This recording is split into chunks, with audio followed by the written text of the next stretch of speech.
people say to us as we're growing up can have a profound impact on us in terms of what we believe about ourselves. It is important that as parents, that is, if you are a parent, you are consistent when you discipline your child. I'm sure you know that growing up, if your parents were not consistent in making sure that they discipline you for the things that you did, and they sometimes allowed you to get away with things, that lack of discipline on their part in terms of being consistent could result in you taking advantage of the fact that you know that your parent is not consistent, and you tend to find loopholes around and see how you can get around becoming disciplined. There is a difference between discipline and abuse. Discipline is for correction, whereas abuse actually hurts the child. So ask yourself, when you were growing up, did your parents discipline you or did they abuse you? Because it's important that children are disciplined, because if you're not disciplined as a child and you're just allowed to run rampant and get away with murder, so to speak, even as an adult, you will expect people will always cut you slack, and that is not how life works. It is important that even if you were not disciplined properly as a child, don't repeat the same mistakes the day you have children. And rather, even when you, besides, even not even just in terms of children, but even in terms of adults, make sure that you don't treat people badly, because there's a fine line between just light banter between people and verbal abuse. Because yes, it's okay to joke around with people and to joke around with your friends and to joke around with your children. That is absolutely fine. But as long as what you're saying is not derogatory, as long as what you're saying is not abusive, and that your child doesn't feel like, okay, mommy or daddy is saying this because they are trying to put me down. Parents are our first teachers, so parents are actually the ultimate role model of children. That is why, sometimes you will find little girls wearing their mom's clothing, because they want to emulate mommy and they want to look like mommy. Okay, I know specifically in terms of girls, but I'm sure it happens with boys too, and as a result, if your parents failed to discipline you as a child, and if you failed to respect your parents growing up, you're going to struggle to respect anyone who's in authority, because children who are not disciplined, children who are not taught the right values growing up, as adults, they generally tend to have to be anti-authoritarianism, and they will fight the system always, and they find it very difficult to follow rules and to listen to whatever it is that the leaders, or whether it's at work or laws that are passed in the country, they will always find a way to try and fight against the system. Yes, obviously, if what your boss is saying, or what the laws are saying, or somebody else in authority is saying, if it's out of line and it's either illegal or they're really now pushing their luck, that yes, you can raise the issue with them. But generally speaking, children who are disrespectful towards their parents will struggle with respect as for teachers at school, for their lecturers at university, and they will struggle in terms of when they start working, being disciplined there, as well as acting in a way that is respectful, especially to people who are senior. And children can't do as they please, okay? Children need correction, because I know that we live in an age now where parents feel that, oh no, you can't discipline your child, you must just leave your child to do whatever they want, but you can't do that. Children need to be raised in a way where they know the difference between right and wrong, and that when they are wrong, they will be told and they will be corrected, and also, you cannot outsource parenting, because I know that now we also live in a time where you either have single parent homes, or you find that if there are two parents, both parents are working, so parents don't really get a lot of time to spend with their children. And as a result, we send our children to school, they go to aftercare, we've got nannies at home or other people taking care of our children. But at the end of the day, you, as a parent, you cannot outsource parenting. You are ultimately responsible for parenting and teaching your child, because, like I said, you are your child's first teacher. Because before your child even gets to school, before they even get out into the world, you are the first person that they interact with.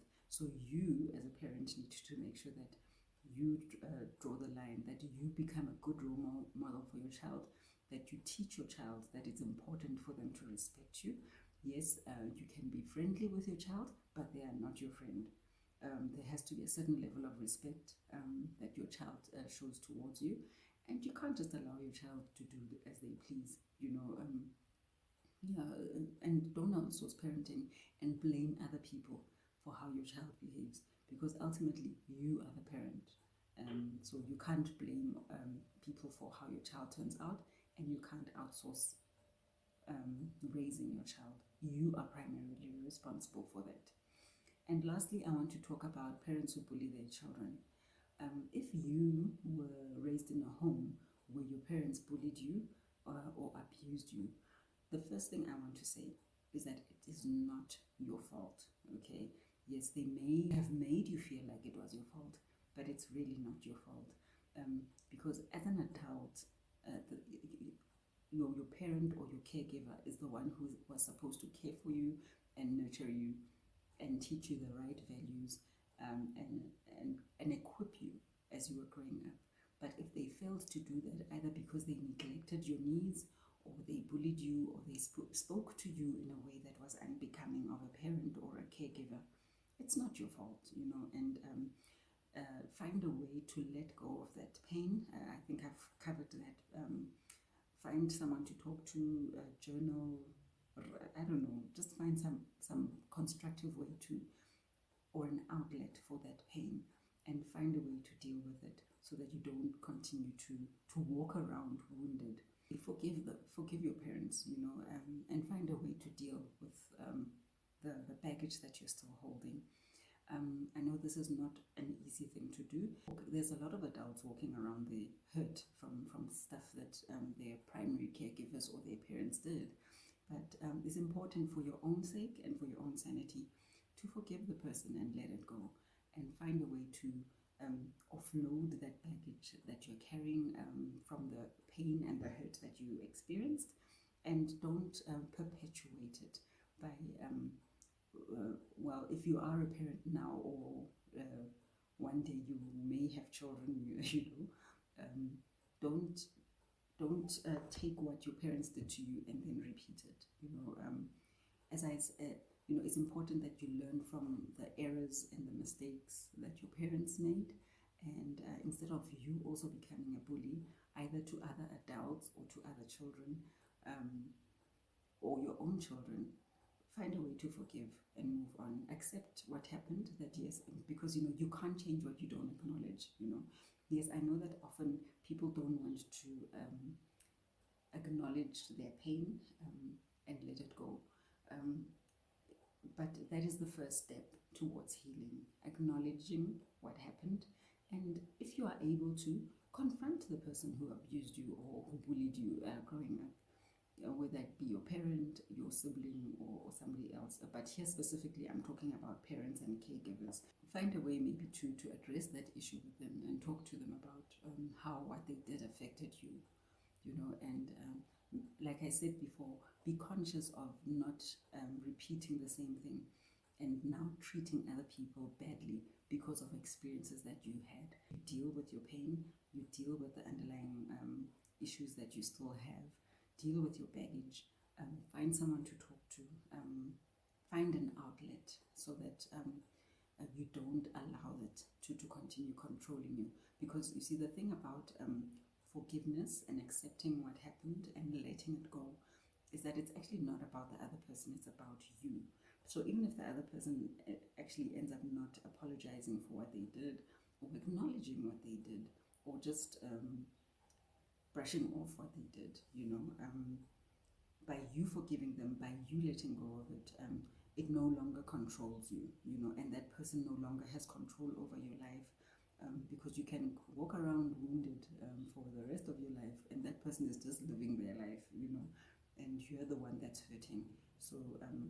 So by doing that, you release them of having control over you, and you can then make different decisions and make sure that the words you use and how you treat other people is not hurtful, and that you too don't become a bully. Because a lot of the time, people who become bullies as adults were bullied as children. So don't perpetuate that cycle, but rather find a way to deal with the hurt that you experienced growing up. We spoke about having consistency in discipline, making sure that as you discipline your children, you are consistent. Otherwise, children will take advantage of you and find loopholes. Secondly, parents are our first teachers. So if your parents were not good teachers to you and they didn't set a good example for you growing up, don't perpetuate that cycle, with your own children, because ultimately parents are our first role models. It's important to make sure that we don't allow children to just do as they please, but that we instill in our children right values and right morals, and that we don't outsource parenting and blame other people for how our children turn out, because ultimately as a parent you are responsible for how your child turns out. And then lastly, remember, it's not your fault if you were bullied by your parents or your caregivers, or you were treated badly or neglected by them. It's not your fault. Find a way to forgive them, find a way to acknowledge your pain and let it go, because ultimately by doing that, they no longer have control over you, and you can then just continue and ensure that you don't repeat the same mistakes that they made, and that you make different decisions when it comes to your words, and that you treat people in a way that is acceptable. And I look forward to getting your feedback, and I really hope that you were able to identify areas that you struggle with, and areas that you still need to work on, and areas that maybe you're doing well at. If you found the content of this video valuable, what you'll benefit from even more is getting a copy of my book, Filtered: Choosing Your Words with God as Your Mouth Guard.